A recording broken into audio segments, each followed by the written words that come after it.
Before we begin, quick shout out to our sponsor, Quid. Quid is the awesome app where you can collect digital trading cards, stickers, and Funko Pop toys of your favorite shows, and even a few comics and video games. Rick and Morty, Marvel, DC, Cuphead, and you already know, Steven Universe. Sometimes when watching Steven Universe, I think to myself, wow, this shot straight from a trading card game. And evidently, Quid feels the same way. There's tons of trading cards and stickers to collect, from the very beginning up until recent events like Steven Universe Stranded. More info on Quid later in the video. Link in the description for iOS and Android.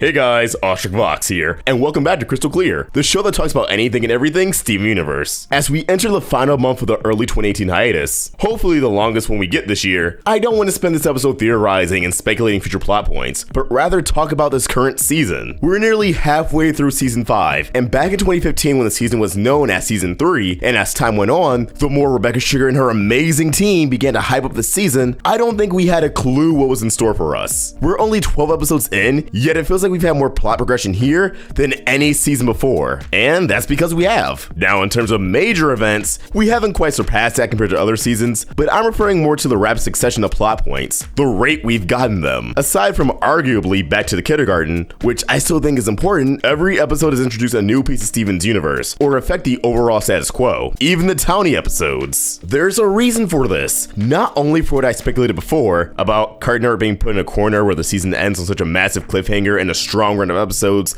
that they feel forced to renew. It's a lot less crueler than it sounds, I promise. But also, Season 5 feels as if it's the halfway point of Steven Universe. We're finally starting to see a great shift in just about everything. Even if shocking, jaw-dropping things occur on a greater scale in future seasons, I don't see this show establishing a new status quo of this magnitude ever again. Even if you weren't fond of episodes like Dewey Wins, Raising the Barn, Gemcation, and so on, it is important to take a step back and see just how much the show is evolving. If you didn't enjoy the aforementioned episodes due to a lack of advancing plot lines with the Diamonds or Lars, especially after a 6-month hiatus in 2017, I see where you're coming from. In that regard, perhaps it'll be easier to digest these episodes should you rewatch them in a marathon format when the season is complete. If you didn't enjoy them for the actual content in the episodes, how things were executed, or even on a technical level of directing, storyboarding, and so forth, again, that's understandable and valid criticisms. We here at the Roundtable acknowledge Steven Universe is a very flawed show, believe it or not. Guys, I talk about the show every week, multiple times. Do you know how many times I've watched this series? I notice its flaws. The plethora of rants on YouTube haven't said anything we didn't already think. That said, from the second the season's opened up on Aquamarine's ship, we've been headed in a different direction and arguably tone with these characters. So why not start this conversation about how much the season has evolved right there with the Homeworld arc? Stuck Together alone provided turning points for the characters. Lars finally admitted to Steven and himself his true mental state. He feels as if he's a coward, and he doesn't understand why Steven, someone who he feels is never afraid, sees potential in Lars. After numerous episodes of Lars just shutting down or beginning to crack, but reverting to his usual jerk facade to evade confronting his feelings, he finally is in a vulnerable state that conveys an amount of trust to Steven. Meanwhile, Steven opens up about how terrified he is, something we haven't really heard before. Steven usually brushes off or bottles up his traumatic experiences, only really starting to break throughout season 4. But even then, he never actually expressed fear towards the conflict at hand, just fear of letting everyone down. The intimate moments Steven and Lars share is actually one of my favorite out of the entire series thus far. This episode illustrated the true nature of Homeworld soldiers. Not all of them are diehard loyalists to the Diamonds. It took Topaz over here one heart-to-heart conversation to confess how much she hates her job and revolt against Aquamarine, who managed to just barely talk Topaz out of poofing her and ruining everything. Also, Steven lands on Homeworld for the first time. It's like the moon landing, but ominous and creepy. This led to the trial,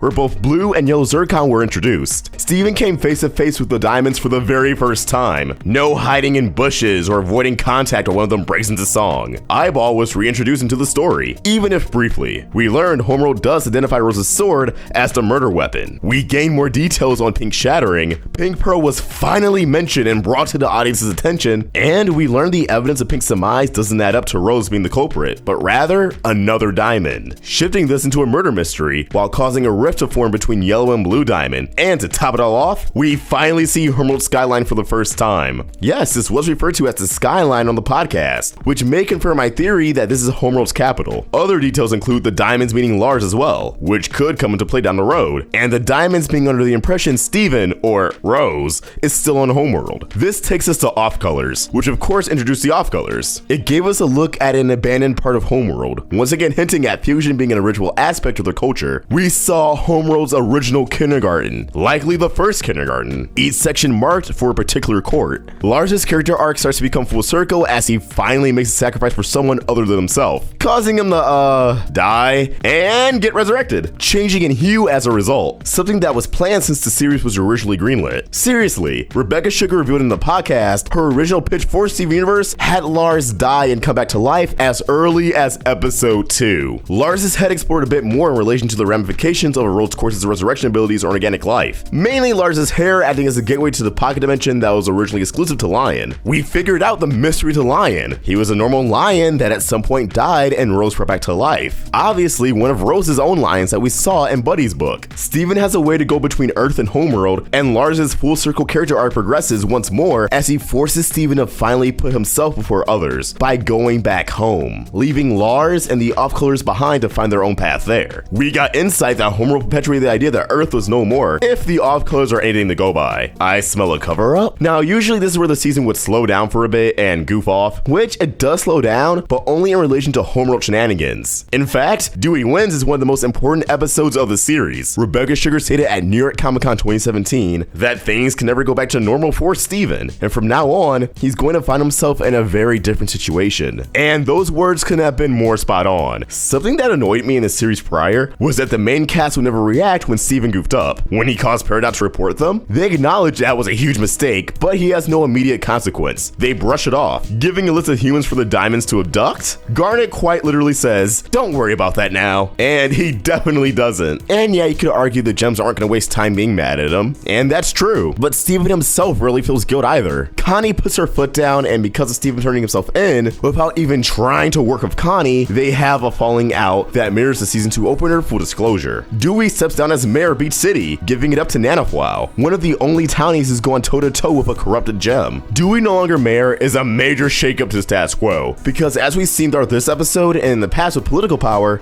Dewey prefers to keep his citizens blind to the gem conflicts that they get sucked into. I don't think Nanaflow is going to have much of a tolerance for this. She's very much someone who puts her foot down and likes to get the job done. We could see limitations placed on the crystal gems, possibly even banning Garnet, Amethyst, and Pearl from the town should another Homeworld incident transpire. A certain pink donut boy hijacking a ship on a course to Beach City may lead to such a thing. Moving forward, Raising the Barn continued the recurring theme of relationships being put to the test. Relationships being used loosely. I'm talking friendships, boss-employee relationships, etc. First, Topaz and Aquamarine, then Yellow and Blue, Steven and Connie, now Lapis and Peridot. We get to see just how much tiptoeing Peridot has done around Lapis, witnessing it come to a head. Lapis's anxieties, fears, PTSD, all comes into play as she flees the planet to avoid getting caught in another war, taking the barn with her, causing Peridot to move back into Steven's bathroom. By extension, setting her up to emerge from the shell she entered after hit the diamond. I feel as if we shouldn't downplay the long-term effects of Lapis leaving. It sets the foundation for her character finally coming around. We may finally get a Lapis that isn't sad, as weird as that sounds. For the character to return to Earth means she has to find peace with everything that happened in the past. When it's all said and done, we're going to be acquainted with a very different Lapis Lazuli, and I hope the barn is gone for good. Sorry, Uncle Andy. I want to see Peridot remain in the temple, perhaps see the process of creating a gem room so she can get out of the bathroom. Have Lapis and Peridot join the crystal gems full time, instead of this weird halfway point for Peridot, and the retirement mentality for Lapis. I thought the barn could have been a second headquarters, but no, it's just a place of no return.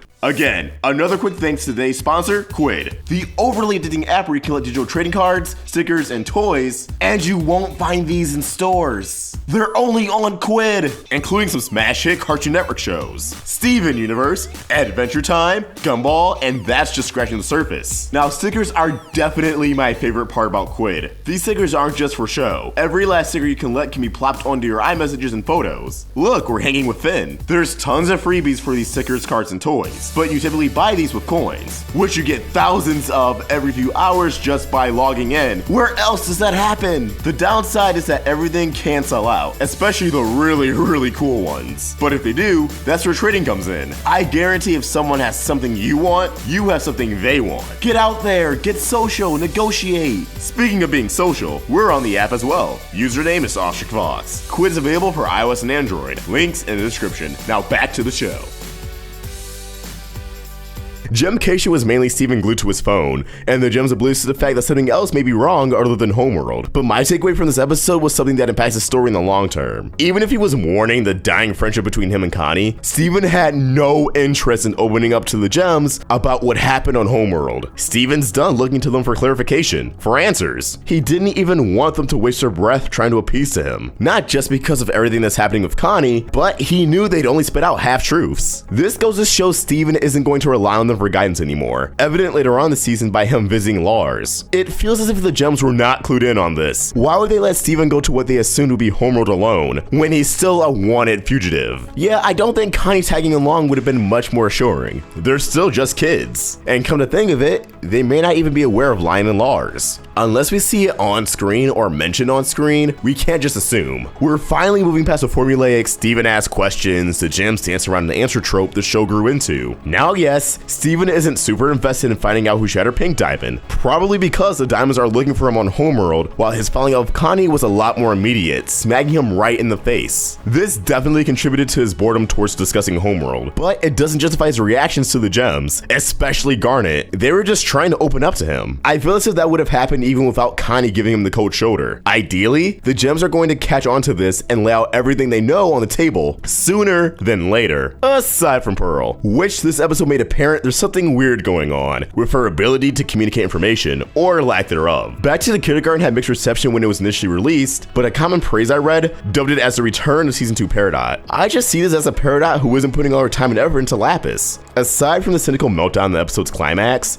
once she got into the swing of things, she very much conducted herself the same way she did in Season 3 episodes such as Too Short to Ride and Beta. It was Season 4 where her character did start to become somewhat irritating and a caricature of herself. In terms of gem lore, we did get new information on identifying which gem emerged from what hole, even down to the features such as their type of hair. I do think this is actually the only episode of Season 5 that could arguably be skipped thus far. Don't get me wrong, I still loved it, but I can see why others didn't. It served to cheer up Peridot, but I guarantee she'll still have moments of moping around and longing for Lapis, which is very realistic. It's normal. Smoky Quartz's appearance was welcome. I'm always for fusion, but it felt like fan service. The only way I can see this episode serving as plot advancement in the future, aside from them referencing the events, is utilizing Peridot's method of identifying Gem and their exit holes for a scenario where we visit Rose or Pink Diamond's place of emergence and their exit holes. This episode is a good follow-up to how Peridot's enduring Lapis leaving, but feels like it's barely a foot forward and advancing everything. Sadie Killer is another huge status quo shattering episode. Sadie quit the big donut. While some of you at home may shrug your shoulders and scoff at that being a big deal, did you ever think Lars would be as important as he is now? I did back in 2016 for some reason,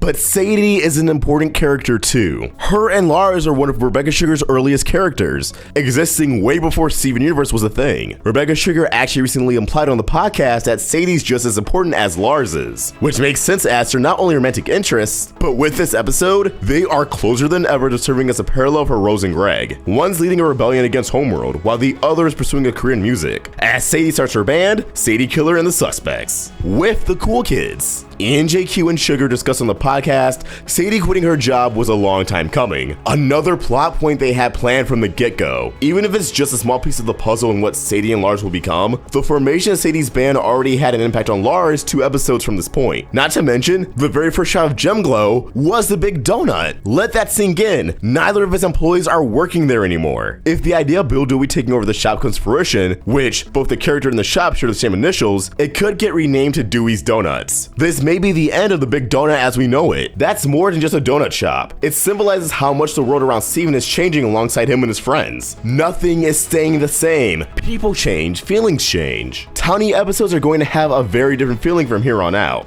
Kevin Party not only saw the return of Kevin, but was the first time we saw him appear without Stevani. Even though Stevani's appearance was his entire motive, we finally got to see a side to him that wasn't a complete jerk. Just a very misguided boy who has no idea what he's doing in romantic endeavors. But for the most part, yeah, he's a jerk, we received a tease of a character named Sabina, which most of us are thinking is Mystery Girl. Pearl Love Triangle 2.0. Connie sports a new hairdo, which looks lovely, and that redesign alone is great, and again, signifies great change. Steven and Connie reconcile. Steven admits the way he just brushes off everything isn't right, which again, is a huge step in the right direction. Even if his decision to I Am My Mom was for the best at the end of the day, we're at a point where Steven won't exclude Connie from the decisions he makes any longer. Again, this weasels out the formulaic patterns the show feeds into. Lars of the Stars established Lars' rebellion with the off-colors, with him as a space captain. Introduced Emerald, a gem confirmed to be very high-ranking among Homeworld, below the Diamonds but above anyone else we've seen before. Lars had a relapse, breaking down from Sadie living her life without him, seeing her successful and thriving with the cool kids. Already we're seeing payoff from Sadie Killer. With Lars acquiring the Sun Incinerator, the storyline of his return home is dramatically pushed forward already. I honestly thought it'd last a lot longer, but they're not wasting any time. We also got plenty name drops on multiple Homeworld colonies, or planets. Jungle Moon threw a slew of information at us. Obviously the main takeaway was the Pink Diamond face reveal, a glimpse of her personality, her defective overcooked appearance,